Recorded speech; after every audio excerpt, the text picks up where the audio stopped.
दोस्तों, कुछ होते हैं छोटे चोर जो पैसे चुराते हैं, कुछ होते हैं बड़े चोर जो गहने चुराते हैं, फिर आता है चीन और अमेरिका जो क्रेडिट चुरा लेता है। ये बीमारी पहले डोनाल्ड ट्रंप को लगी थी। दुनिया भर में भारत का पाकिस्तान पर हुए ऑपरेशन सिंदूर को रुकवाने का क्रेडिट लेने के लिए अंकल ट्रंप ने दावे पर दावे ठोके थे, खूब माहौल बनाया और गर्दन लचकाते हुए लाल झहुआ घुमाया था। लेकिन भारत ने हर बार यही बोला कि अंकिल, बूढ़ी हड्डियों को ज्यादा न लचकाएं, नस खिंच गई तो make America great again time से पहले हो जाएगा।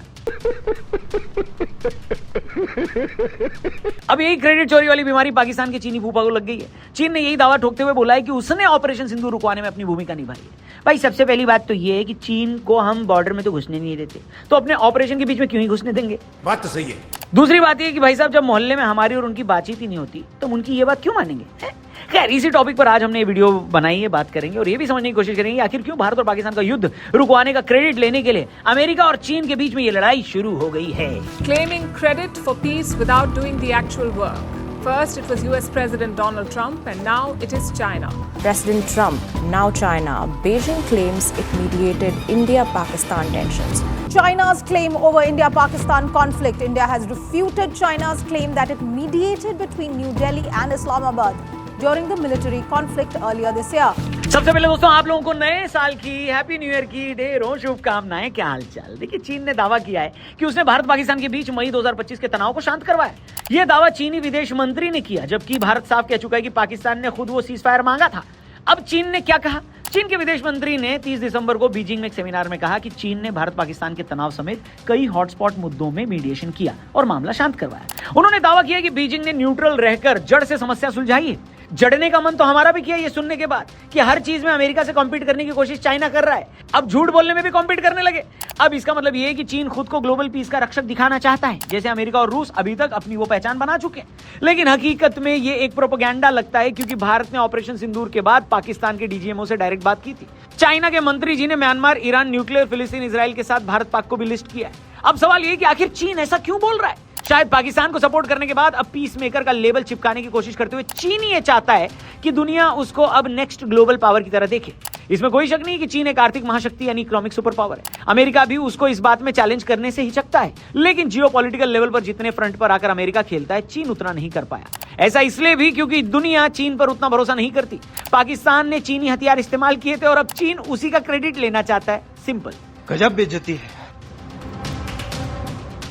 दरअसल चीन की साउथ एशिया पॉलिसी का केंद्र पाकिस्तान है। सीपीईसी के जरिए वो पाकिस्तान को कर्ज के जाल में फंसा चुका है और भारत को घेरने के लिए इस्तेमाल कर रहा है। ऑपरेशन सिंदूर 7 से 10 मई 2025 के बीच हुई, जिसमें पाकिस्तान ने चीनी J-10C जेट, PL-15 मिसाइल और HQ-9 रडार यूज किए। भारत के डिप्टी आर्मी चीफ ने कहा था कि चीन ने पाक को लाइव इंटेल दिया।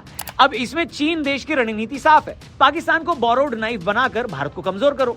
इसमें भी एक अलग स्ट्रेटेजी काम करती है, जिसमें सबसे पहले जीत के लिए रणनीति बनाओ, दुश्मन पर हमला, अटैक की planning, mixed war strategy, initial war strategy, और अगर वॉर में हार गए तो करंट सिचुएशन को एनालाइज करके आगे भी प्लानिंग करना। इन्हें मॉडर्न ट्रेड, पॉलिटिक्स और डिप्लोमेसी में भी लागू किया जाता है। LAC पर तनाव के बीच ये दावा भारत को मैसेज है कि हम दोनों फ्रंट्स पर हैं। BRI के जरिए साउथ एशिया में इंडिया को वो आइसोलेट करना चाहता है। ट्रंप के दावे कॉपी करके चीन यूएस को भी चैलेंज दे रहा है। हर कोई भारत पाक युद्ध रुकवाने का क्रेडिट लेना चाह रहा है, क्योंकि ये न्यूक्लियर फ्लैश पॉइंट है। ट्रंप ने बार बार कहा है कि मैंने ट्रेड प्रेशर से ये रोका, वरना न्यूक्लियर वॉर हो जाती। हालांकि पीएम मोदी ने फोन पर क्लियर किया कि पाकिस्तान के डीजीएमओ लाइन पर सीज फायर मांग रहे थे। इसके बावजूद ट्रंप आज तक झूठ बोल रहे हैं। लेकिन ट्रंप इस बात को क्यों बोलते जा रहे हैं? दरअसल अपनी पीस डील, इमेज बूस्ट और नोबेल का सपना लिए ट्रंप के लिए एक पर्सनल लड़ाई है। अब ये समझ में भी आती है, लेकिन चीन को क्या दिक्कत है? दरअसल वो यानी चाइना अपनी ग्लोबल सुपर पावर की जो इमेज है, खासकर यूएस के खिलाफ बनी अपनी इमेज को बड़ा करना चाहता है। दोनों पाकिस्तान के चहेते देश हैं, लेकिन भारत ने अपने और पाकिस्तान के बीच किसी भी थर्ड पार्टी को रिजेक्ट किया है हमेशा। भारत के लिए पाकिस्तान के मुद्दे सिर्फ और सिर्फ हमारे और पाकिस्तान के बीच के मुद्दे हैं। वो कितने भी बाप बदल लें, लेकिन हमारी लड़ाई उनसे ही है। ग्लोबल डिप्लोमेसी में भी ऐसा होता है। मिडिल ईस्ट में यूएस, सऊदी और अब साउथ एशिया में ये क्रेडिट वॉर चीन को साउथ एशिया की बड़ी सुपर पावर बनवाना चाहता है। ये बात एक कड़वी सच्चाई है कि चीन को इकोनॉमिक फ्रंट पर चैलेंज करने वाला पूरे साउथ एशिया में कोई भी देश नहीं है। अकेला भारत ही वो थोड़ी बहुत पोटेंशियल रखता है। इसके बावजूद अभी तक इंफ्रास्ट्रक्चर के मामले में चीन से हम बहुत पीछे हैं। चीन अपनी उसी एडवांटेज का फायदा उठा रहा है। चीनियों को इस बात की हवा लग चुकी है कि यूएस इस समय उस स्थिति में नहीं है कि वो पहले की तरह देशों पर अपना दबाव बना पाए। भारत और रूस ने ये खुद बात प्रूव करके दिखाई है। ऐसे में भारत से पहले उसका सबसे बड़ा चैलेंजर यूएसए ही है और अब चाइना उसी यूएसए के प्लान के हिसाब से काम कर रहा है। भारत और पाकिस्तान का युद्ध रुकवाने का क्रेडिट भले ही वो लेना चाहता हो, लेकिन दुनिया को ये पता है कि भारत उसके कहने पर ये करेगा नहीं। और पाकिस्तान की हैसियत उतनी ही है कि अपने अब्बू जी के मारे गए ब्रह्मोस से हुए छेद दिखाकर वो सीज फायर मांग सके। वही पाकिस्तानियों ने एक्चुअली में मांगा। अब ये दावा चीन की स्ट्रिंग ऑफ पर्ल स्ट्रेटेजी को बूस्ट करता है। पाकिस्तान को वैलिडेट करके वो भारत को एग्रेसर दिखाने की कोशिश कर रहा है, ठीक वैसे ही जैसे रूस और यूक्रेन के बीच यूएसए ने किया है। जेलेंस्की को विक्टिम दिखाकर रूस को एग्रेसर बना दो। पहलगाम अटैक के बाद भारत ने जैश ए मोहम्मद एलईटी कैंप्स हिट किए, पाकिस्तान ने जवाब भी दिया। जवाब क्या दिया? बस अपनी बनियानी हमसे फड़वाई है। अब चीन की ये स्ट्रेटेजी की भारत के दो फ्रंट थ्रेट को एक्टिव रखेगा। ये भारत को जल्दी अपनी इकोनॉमी बढ़ाने और आगे की प्लानिंग करने से रोकेगा। वहीं यूएस चीन राइवलरी में पाकिस्तान एक प्रॉक्सी बनेगा। इस प्रॉक्सी वॉर में चीन पाकिस्तान के जरिए भारत के हथियारों और स्ट्रेंथ को टेस्ट करना चाहता है और इसी दौरान वो ये भी देखना चाहता है कि भारत की इंटेलिजेंस किस हद तक एक्टिव है। यानी बिना गोली चलाए चाइना अपने स्ट्रेंथ को चेक करेगा। ग्लोबली चीन को रिस्पॉन्सिबल पावर दिखाने का एक मौका भी है। अब भारत के लिए सबसे बड़ा चैलेंज क्या है दोस्तों? चैलेंज है क्वाड और यूएस से बैलेंस बनाए रखना। सवाल यह है कि अब इसमें भारत की नीति क्या होगी। सबसे पहले तो भारत ने इस पर एक सख्त स्टैंड लिया और किसी भी थर्ड पार्टी को रिजेक्ट किया। भारत ने हमेशा डीजीएमओ टॉक्स को हाईलाइट करते हुए बताया कि पाकिस्तान ही है जो अपने घुटनों पर आया था। वहीं भारत को चीन के दावे पर डिप्लोमेटिक रिस्पॉन्स भी देना चाहिए। जैसे हमने यूएन में हमारे रिप्रेजेंटेटिव के जरिए पाकिस्तान को पटक कर पेला था और भिगो भिगो कर जूता ट्रंप को भी मारा था। मिलिट्री लेवल पर भी भारत अपनी एयर डिफेंस अपग्रेड पर काम कर रहा है। ऐसा इसलिए क्योंकि पूरे ऑपरेशन सिंदूर में चीन ने पाकिस्तान को अपना लाइव इंटेल दिया था। ऐसे में भारत चाहता है कि अब पाकिस्तान का इलाज दूसरी तरह से हो। डिप्लोमेटिक लेवल पर हमारे लिए अपॉर्चुनिटी खुली हुई है। यूएस, रशिया, फ्रांस से क्वाड स्ट्रेंथन करने का ये गोल्डन मौका है। पाक पर टेरर लिस्टिंग और FATF में और कमजोर करने का भी हमारे पास मौका है। इकोनॉमिक लेवल पर CPEC की स्ट्रैटेजी एक्सपोज करने का ये मौका है कि चीन और पाकिस्तान का ये प्रोजेक्ट सिर्फ इकोनॉमिक ही नहीं बल्कि डिप्लोमेटिक और जियोपॉलिटिकल लेवल पर भी चीन की चाल है। वहीं इंडो पैसिफिक लेवल पर भी भारत को हेवी इन्वेस्टमेंट की जरूरत है। बाकी दोस्तों सच बताऊं तो हमारे देश के अंदर इस समय 3 देशों ने सोशल स्ट्रक्चर को बिगाड़ने की प्लानिंग की है। नॉर्थ ईस्ट इलाकों में चीन ने अपनी इंटेल और रिसोर्सेज को इस्तेमाल करके इंसर्जेंसी और वायलेंस को बनाए रखने की कोशिश की है, जिसमें मणिपुर जैसे इलाकों में वो कामयाब भी हुआ है कुछ हद तक।